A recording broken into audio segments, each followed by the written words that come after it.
આગેથી તો બધા રૂપાળા જ હોય, ઓરા આવે તો ખબર પડે કેવા છે. બહુ નાની ઉંમરે મને સરકારી નોકરીમાં મેં સ્થાન મેળવી લીધેલું. લાખો છોકરા પરીક્ષા આપતા હોય, એમાંથી પાસ થવું અઘરું કામ છે, તો એમાંય હું થઈ ગયેલો પાસ. પીડા એટલી છે, લાગણી એટલી છે કે ખાવું જોઈએ. ચૂંટણી આવી નથી, તારીખ આવી નથી, અને હું આવી ગયો છું કે મારે ખાલી નેતા બની જવું હોય, તમારો મત લઈને ચૂંટણીના છેલ્લા દિવસે ફોર્મ ભરું ને આમ કરું, ત્યાં ચૂંટણી પૂરી મત પડી જાય, જીતી જાય જે જીતતા હોય તે. ફરી થોડા સમયમાં ગુજરાતની અંદર ચૂંટણીના પડઘમ વાગવાના છે અને આ ચૂંટણીના પડઘમ વાગે એ પહેલા પ્રચારો શરૂ થઈ ગયા છે. પરંતુ મુખ્ય વાત એ છે, ગોપાલ ઇટાલિયાને જોકે સૌ કોઈ ઓળખે છે, પણ ગોપાલ ઇટાલિયા વિસાવદરમાં જઈને કેમ એમ કહ્યું કે આજે હું મારી ઓળખાણ આપી દઉં. બસ આજે એની વાત કરવી છે. નમસ્કાર, આપ જોઈ રહ્યા છો ન્યૂઝરૂમ અને આપની સાથે હું છું ભાવિક. ગોપાલ ઇટાલિયા વિસાવદરમાં પ્રચાર પ્રસાર કરી રહ્યા છે, કારણ કે આમ આદમી પાર્ટીએ સૌથી પહેલું, હજી ચૂંટણીની તારીખ જાહેર નથી થઈ, પણ સૌથી પહેલું નામ જાહેર કર્યું છે ને એ છે વિસાવદરના ઉમેદવાર ગોપાલ ઇટાલિયા. ગોપાલ ઇટાલિયાનો એક વિડીયો સામે આવ્યો છે ને જે વિડીયોની અંદર અલગ અલગ સભાઓ કરી રહ્યા છે, પણ એક સભામાં એને રાત્રિની સભા દરમિયાન એવું કહ્યું કે આજે હું મારી ઓળખાણ આપી દઉં. હવે આવું કહેવાની ફરજ કેમ પડી એ તો ગોપાલભાઈને ખબર હશે, પણ ગોપાલ ઇટાલિયાએ કહ્યું કે હું મારી ઓળખાણ આપી દઉં કે હું ગોપાલ ઇટાલિયા, હું પોલીસમાં હતો, ત્યારબાદ હું વકીલ બન્યો, ત્યારબાદ મેં પોલિટિક્સમાં આવ્યો, ત્યારબાદ મેં ઘણી બધી આવી ચર્ચાઓ, મતલબ કે એમની જે આખી જે ઓળખાણ છે બધી ત્યાં લોકોને કહી. ભારતીય જનતા પાર્ટી પર પણ કટાક્ષ કર્યો અને કહ્યું છે કે વિસાવદરમાં આ વખતે લોકોને વિકાસ જોઈએ છે, પણ કેવો ઝાડુવાળો વિકાસ જોઈએ છે કે જે બધું સાફ કરી નાખે. પરંતુ વિસાવદરની જે ઇતિહાસ છે એ ઇતિહાસ પણ રોચક રહ્યો છે કે જે લોકો પક્ષ પલટું કરીને આવે છે તેમને નથી રાખતા, તેમને હરાવી દે છે. માટે હવે ગોપાલ ઇટાલિયા કે જે એવો ચહેરો કે જે વિસાવદરમાં નામ જાહેર થતાની સાથે જ ભારતીય જનતા પાર્ટીના કદાચ ફ્યુઝ ડાઉન થઈ ગયા હોય એવું લાગી રહ્યું છે, કારણ કે ભારતીય જનતા પાર્ટી પાસે એવો કયો ઉમેદવાર છે કે જેને વિસાવદરની અંદર ઊભો રાખે ભારતીય જનતા પાર્ટી, તો ખરાખરીનો જંગ થાય.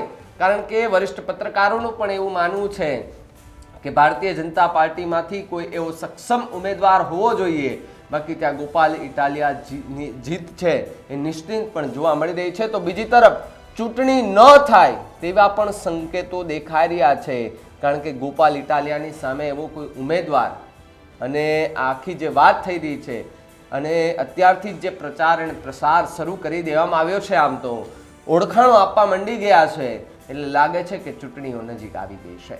ગોપાલ ઇટાલિયાએ સભામાં શું કહ્યું લોકોને સાંભળો. પહેલા કે મારી ઓળખાણ આપી દઉં. ટીવીમાં જોતા હોય, છાપામાં જોયા હોય, વિડીયો જોયો હોય, ત્યાં મજા આવી હોય એ અલગ વાત છે, પણ આપણા ગામના આંગણે આવીને હામો ઉભો રહે તમે મને જોવો તો તમે બધા નક્કી કરી શકો કે આ શું છે.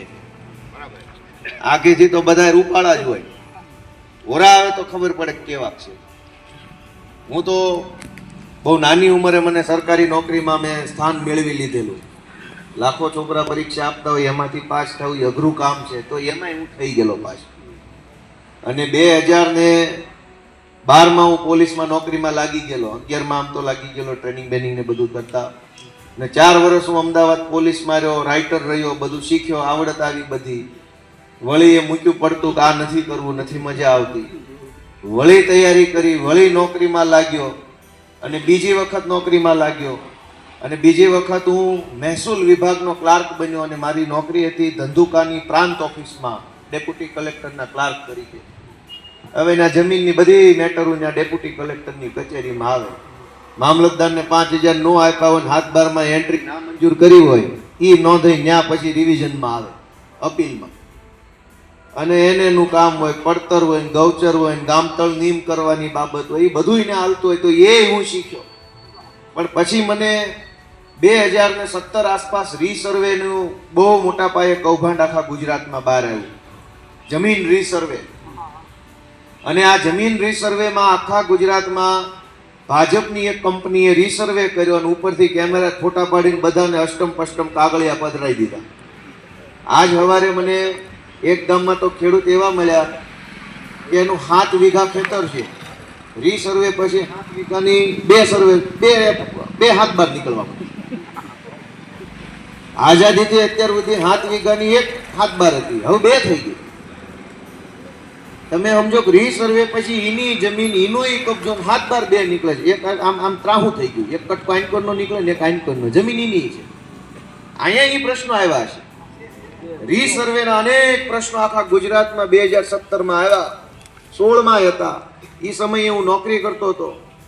ગામડાના ખેડૂત માણાને ખબર પડે કે મારી જમીનમાં રીસર્વેમાં ઘાલમેલ થઈ છે, શેઢો ફરી ગયો છે, આકાર ફરી ગયો છે. બધા વડીલો બેસીને સાંભળે છે એટલે હું એમ માનું છું કે તમારી લાગણી અને પીડા બે એક સરખી છે. પીડા એટલી છે ને લાગણી એટલી છે કે ખાવું જોઈએ. ભગવાને કંઈક સારા અંજળ કર્યા છે, સારું નિમિત્ત કર્યું હશે એટલે આ બધું ભેગું થયું છે કે હું આવ્યો ને તમે આવ્યા ને બોલો ગયો.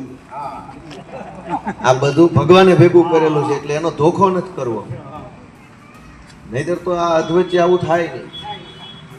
પણ જે થયું તે, ચૂંટણી આવી નથી, તારીખ આવી નથી અને હું આવી ગયો છું. એટલે ભાજપ વાળા એની ટોળકી હોય, એનું એક વોટ્સએપ ગ્રુપ હોય, એમાં એ બધું લખ કરતા હોય. એ કે આ તો કેટલી ઉતાવળ છે જોવો તો ખરા.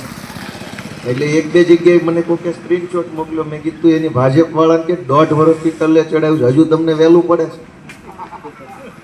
1.5 વર્ષથી તો ટલ્લે ચડાવ્યું છે આખું મલકને, ચૂંટણી નથી થવા દેતા. હજુ તમને વહેલું લાગે છે? કઈ હદના માણસો છે આ ભાજપ વાળા. એટલે હું તો વહેલા આવ્યો છું, પણ વહેલા એટલે આવ્યો છું કે મારે ખાલી નેતા બની જવું હોય, તમારો મત લઈને ચૂંટણીના છેલ્લા દિવસે ફોર્મ ભરું ને આમ કરું, ત્યાં ચૂંટણી પૂરી મત પડી જાય, જીતી જાય જે જીતતા હોય તે. એવું કરવું હોય તો છેલ્લા દિવસે આવું.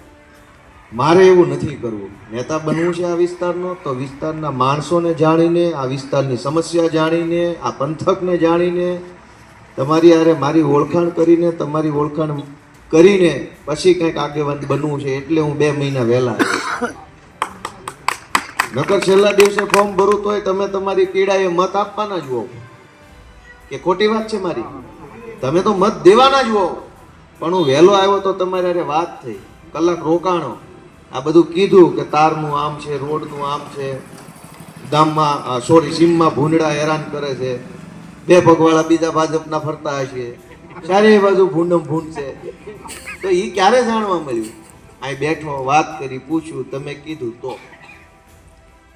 એટલે મને પોતાને એ વાતમાં રસ છે કે હું બધા ગામમાં જાઉં, આગેવાનોને મારી ઓળખાણ આપું, આગેવાનોની ઓળખાણ મને થાય. આ 4 નામ યાદ રહે, પમદી 5 નામ યાદ રહે, જીતી જાવ પછી 1500 નામ યાદ રાખું. એમ ખબર પડે કે આ આપણા બધા સમર્થકો છે, વડીલો છે, આપણા હારે હાલવાવાળા માણસો છે. અને એટલે હું ગામડે અત્યાર સુધીમાં 20-25 ગામમાં જઈ આવ્યો છું. હજુ ચાલુ જ છે. હજુ ચૂંટણી જેદી આવે તેથી હું મારી રીતે નીકળી ગયો છું. મને એમ લાગે છે કે એમાં કાંઈ ખોટું નથી. જાણવામાં શું ખોટું છે? મારે એકલાય ક્યાં જીતવું છે? એને જીતવા જ ઊભું રહેવું છે તો કેમ એ નથી આવતા? પણ એને જીતવું એટલા માટે છે કંઈક બની જવું, કામ નથી કરવું. કામ કરવું હોય તો આવે જાણવા માટે. તો પહેલી વાત એ છે કે હું ગામની સમસ્યા, ગામની પીડા, ગામની લાગણી, ગામનો વ્યવહાર, આખું ગામ શું ઈચ્છે છે, શું કરવા માંગે છે, સાંભળ્યા ને તમે? આ એ જ ગોપાલ ઇટાલિયા છે કે જેણે ગુજરાતની અંદર એ પાટીદાર આંદોલનથી લઈ અને ગુજરાતની અંદર જે રાજકારણ છે, પોલિટિક્સ છે, તેમાં ઝંપલાવ્યું ત્યારથી લોકો એમને ઓળખે છે. અને એમના અગાઉ પણ આપણે જોયું તો જૂતું ફેંકવાની ઘટના હોય, નીતિન પટેલને ફોન કરીને વાત કરવાની ઘટના હોય, આ બધા કોઈ રેકોર્ડિંગ્સ પણ આપણે સાંભળ્યા હતા. એ વાત તાજી એ માટે થઈ કે ગોપાલ ઇટાલિયાનું ઉમેદવાર તરીકે નામ જાહેર થયું.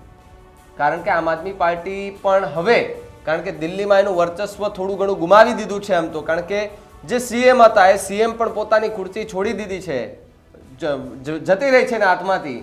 હવે ગુજરાતની અંદર કે આ પ્રકારની રાજનીતિ થાય છે તો સમય આવતા જ ખબર પડશે. પણ ગોપાલ ઇટાલિયાએ એવું પણ કહ્યું કે જો જીતી જાઉં ને ભાઈ તો 1500 લોકોના નામ યાદ રાખું, અને બાકી અત્યારથી ઓળખાણ કરાવું તો આજે મને 5 લોકો ઓળખે, હું 5ને ઓળખું, કાલે 10 લોકો મને ઓળખે, હું 15ને ઓળખું, એમ જીતી જાઉં ત્યાં સુધીમાં 1500 લોકોને હું યાદ રાખી લઉં. એટલે અત્યારથી જ ગોપાલ ઇટાલિયાને એવું લાગે છે કે હું તો વિસાવદરમાં જીતી જવાનો છું. ગોપાલ ઇટાલિયાની વાત સાથે કેટલા સહમત છો તમે? અમને કમેન્ટ કરીને ખાસ જણાવજો. જોતા રહેજો ન્યૂઝ રૂમ. નમસ્કાર.